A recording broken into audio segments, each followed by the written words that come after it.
sehat dan sehati dalam kasih Tuhan kita Yesus Kristus.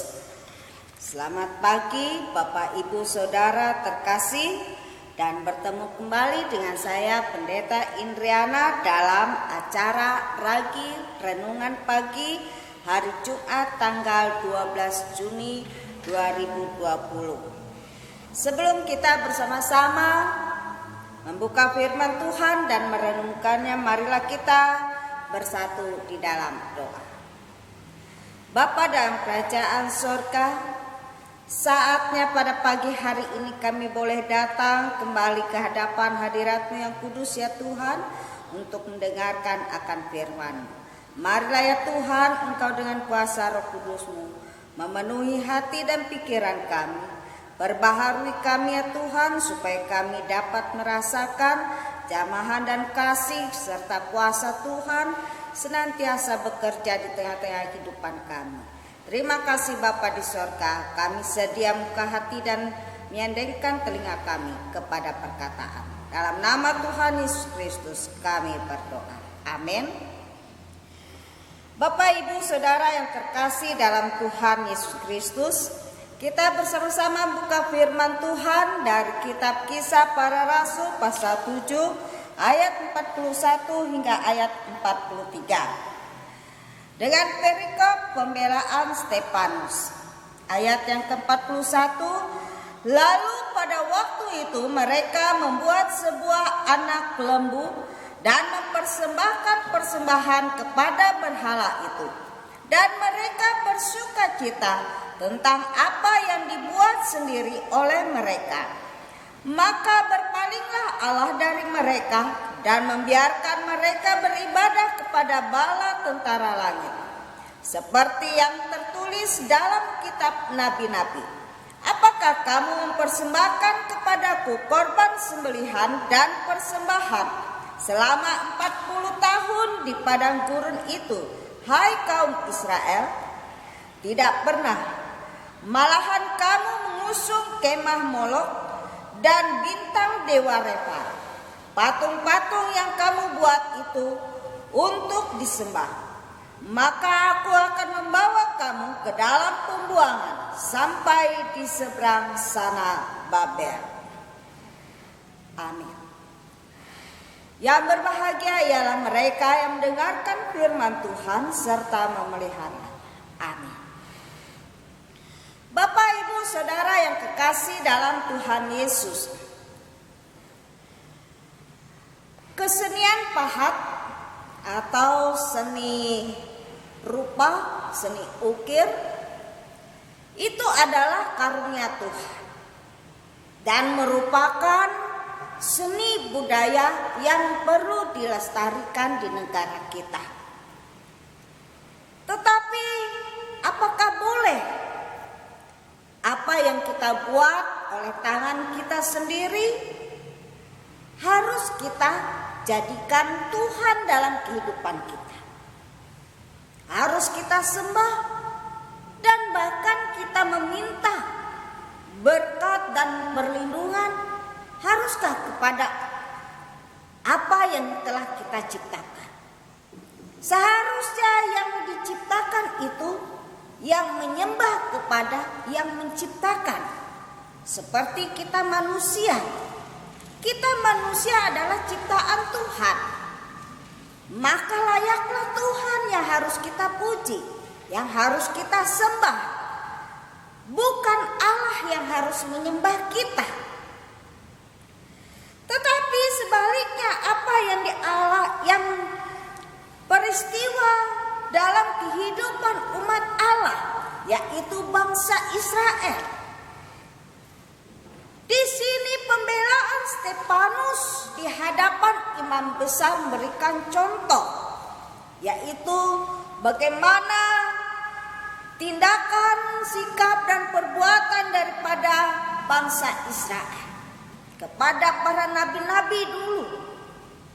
Mereka tidak segan-segan menghina, menganiaya, merendahkan para nabi. Bahkan mereka tidak mau mendengarkan apa yang diperintahkan oleh para nabi sebagai perantara Allah. Mereka memberontak, mereka melawan, dan bahkan mereka terang-terangan secara realita mereka membuat sebuah patung lembu emas yang dari perhiasan-perhiasan yang mereka kumpulkan dan mereka bentuk dengan tangan mereka sendiri, mereka membuat sebuah patung lembu emas pada waktu mereka di padang gurun. Mereka memberikan persembahan kepada patung tersebut, sehingga Allah mempertanyakan, selama di padang gurun selama 40 tahun itu, adakah bangsa Israel, umat Allah, memberikan persembahan kepada Allah? Allah mengatakan, berikan jawaban, tidak pernah umatnya memberikan persembahan kepada Dia. Ibu, bapak, saudara yang terkasih dalam Tuhan Yesus Kristus, bahkan mereka dikatakan mengusung kemah Molok, dan mereka menyembah kepada dewa Repan, kepada patung-patung yang mereka buat dengan tangan mereka sendiri. Mereka membelakangi Allah.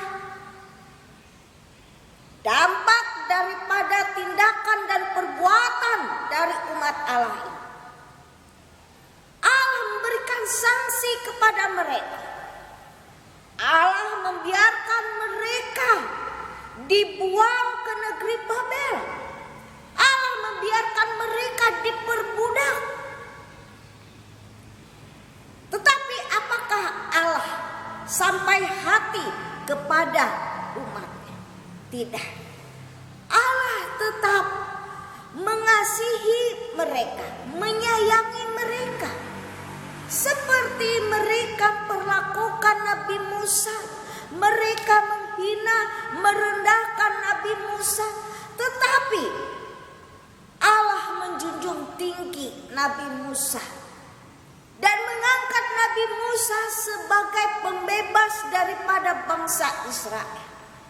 Demikian pula apa yang dikatakan oleh Nabi Musa, akan datang seorang nabi seperti dia. Nabi itu akan dihina, direndahkan, dan bahkan ditolak. Nabi itu ialah Yesus Kristus. Tetapi Yesus Kristus diangkat oleh Allah menjadi juru selamat bagi kehidupan umat Allah. Sidang jemaat yang dikasihi Tuhan, apa artinya bagi kehidupan kita sekarang? Banyak sekali berhala-berhala di sekitar kita. Banyak ada berhala-berhala juga dalam kehidupan kita. Apa itu berhala? Dalam bentuk apa berhala dalam kehidupan kita?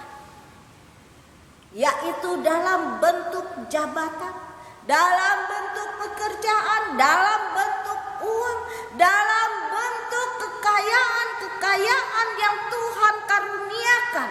Apakah itu kebun, apakah itu sawah? Itu semua bisa jadi berhala dalam kehidupan kita apabila kita lebih terfokus kepada semuanya itu. Allah tidak mau dipermainkan, dan Allah bukan anak-anak kecil yang menjadi teman kita untuk bermain. Allah menyatakan sesuatu. Kalau Dia berkata A, itu yang pasti terjadi. Kalau Dia mengatakan B, yang B itu juga pasti terjadi. Karena itu Allah tidak mau dipermainkan. Allah mau kita memberikan waktu dan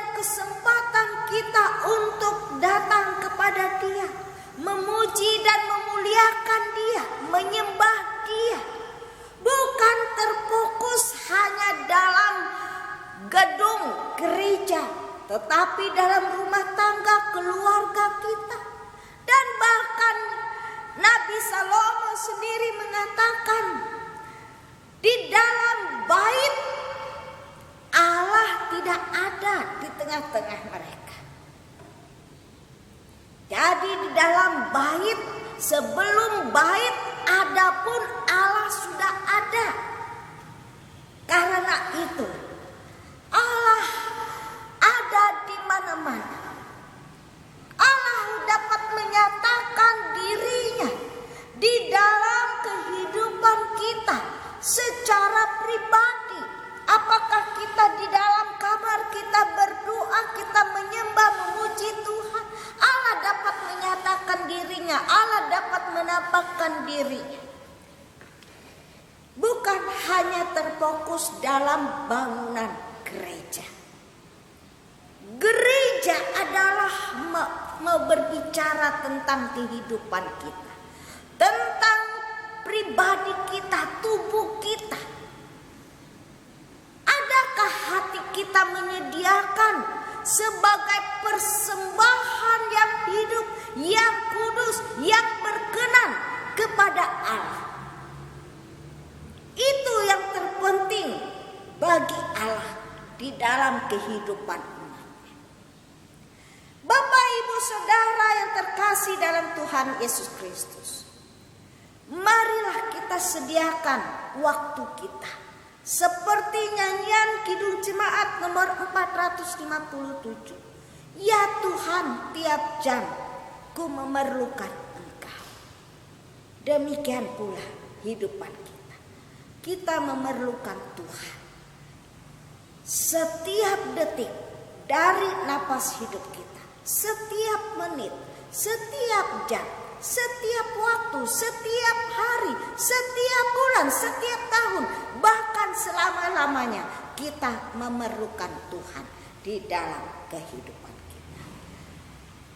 Kita percaya pada saat ketika Bapak, Ibu, Saudara terkasih mendengarkan renungan firman Tuhan, Roh Tuhan ada di dalam hati kita semua.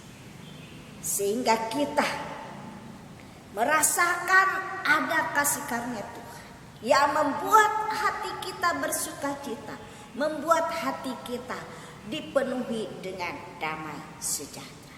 Tuhan memberkati kita semua melalui firman. Amin. Mari kita bersatu. Bapa dalam kerajaan surga, kami mengucap syukur dan terima kasih buat firman-Mu yang telah diberitakan pada pagi hari ini, yang menjadi kesukacitaan kami ya Tuhan, di mana berita Injil telah disiarkan, telah diberitakan sebagai kabar baik bagi kami, yang membawa sukacita damai sejahtera bagi kami.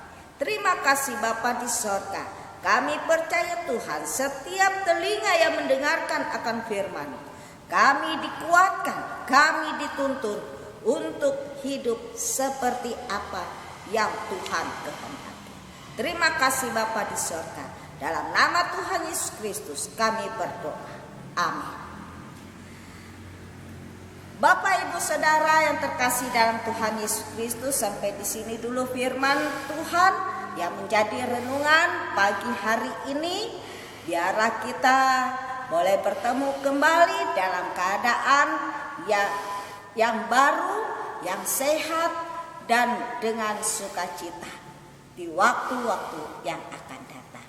Tuhan Yesus memberkati kita semua. Salam, bye-bye.